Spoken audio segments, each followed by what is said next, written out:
అంటే గొప్ప మందు.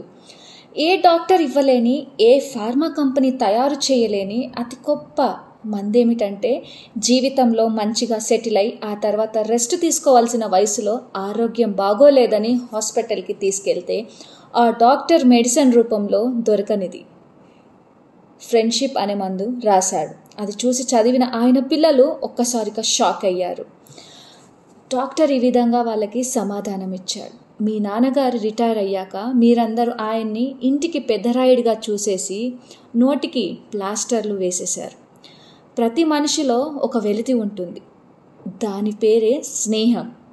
దాన్ని కట్టేస్తే కంటి మీద కునుకు లేకపోవడం, మొహం మీద నవ్వు లేకపోవడం, కడుపుకు ఆకలి లేకపోవడం, వాళ్లకు నీరసం లాంటి అన్ని రోగాలు వస్తాయి అని హితబోధ చేశాడు.